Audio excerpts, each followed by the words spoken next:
Welcome back to my channel. আমার চ্যানেলের আরেকটা ব্লগে তোমাদেরকে অনেক অনেক স্বাগত। ভিডিও শুরুতেই তোমাদেরকে জানাই রথযাত্রার অনেক অনেক শুভেচ্ছা। আর তোমরা যারা আমাকে এতটা ভালোবাসা দিচ্ছ তোমাদেরকে অসংখ্য ধন্যবাদ। আজকে আমি তোমাদের সাথে শেয়ার করব মাহেশের রথযাত্রার আমার এক্সপিরিয়েন্স। আশা করি তোমাদের ভালোই লাগবে। খর্দা থেকে প্রথমে পার হয়েছি ফেরিঘাট, পৌঁছেছি রিষড়াতে এবং রিষড়া থেকে পৌঁছেছি শ্রীরামপুরে।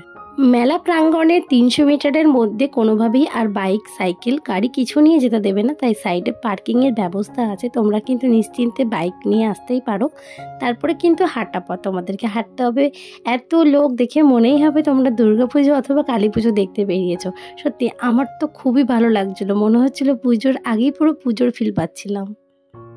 এত লোকজনের ভিড়ে রথটা অনেকটাই দূরে ছিল, তাই সেই পর্যন্ত হেঁটে যাচ্ছিলাম, কারণ সকালবেলা রথ কিন্তু মাসির বাড়ি যাওয়ার উদ্দেশ্যে বেরিয়েও পড়েছিল। তো সেখান থেকে গিয়ে দেখা মিলল ছোট বড় অনেক রথ দেখলাম। তারপরে শেষ পর্যন্ত ঐতিহ্যবাহী 628 বছরের পুরনো মাহেশের রথ দেখলাম।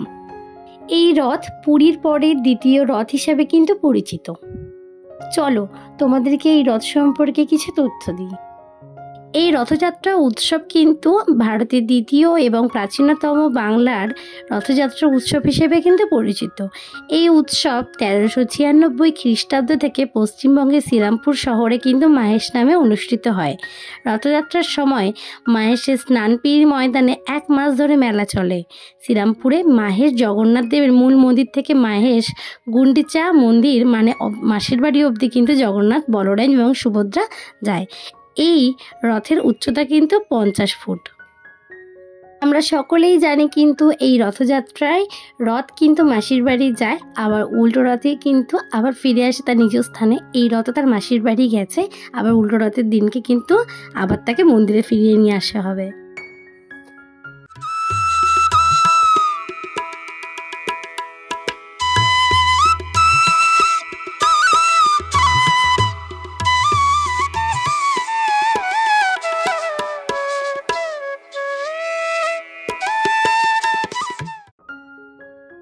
চলো রথের দড়িয়ে ধরে টানলাম। এবার অনেকটাই কিন্তু আমাদের রাত হয়ে যাচ্ছে যেতে, এবার পুরোটা তো যেতে পারবো না।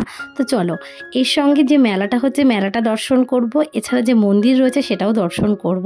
এখানে কিন্তু পানীয় জলের ব্যবস্থা কিন্তু রাস্তায় রাস্তায় করেছে, খুব ভালো অ্যারেঞ্জমেন্ট। মেলার মধ্যে ঢুকেই যেটা প্রথমেই নজর পড়লো সেটা হচ্ছে কানের, মেয়ে মাত্রই কানের সাদা জিনিস এগুলো কিন্তু বেশি নজরে পড়ে। তারপর যেটা নজর কাড়লো সেটা হচ্ছে এই কাপ প্লেটের দোকানটা। যে সমস্ত দোকানগুলো মেলায় থাকে, বিভিন্ন ঠাকুরের জিনিসপত্র, আর মেলায় যেগুলো সব থেকে বেশি আকর্ষণীয় জিনিস সেটা হচ্ছে রাইডগুলো। এখানে সব রকম মেলায় যেসব রাইড থাকে সেগুলো রয়েছে।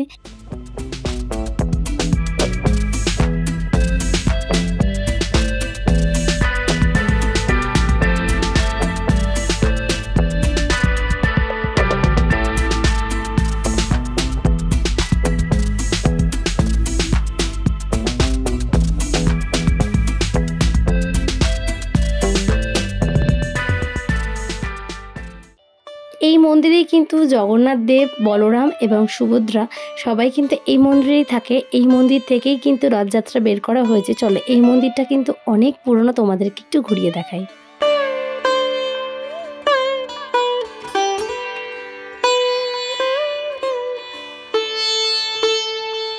যেহেতু উৎসব রয়েছে মন্দিরে, তাই জন্য মন্দিরকে খুব সুন্দর আলো দিয়ে সাজানো হয়েছে, আর দেখতেও চমৎকার লাগছে মন্দিরটা।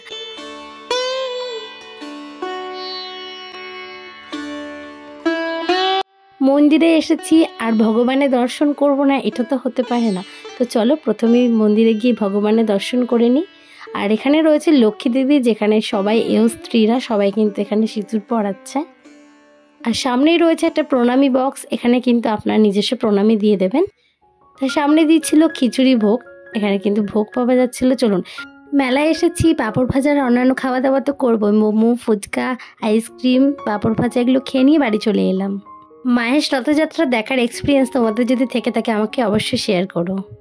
ভিডিওটা ভালো লেগে থাকলে লাইক শেয়ার কমেন্টস করবেন। আমার চ্যানেলে নতুন হয়ে থাকলে চ্যানেলটা অবশ্যই সাবস্ক্রাইব করে বেল নোটিফিকেশনটা অন রাখবেন। Thank you so much.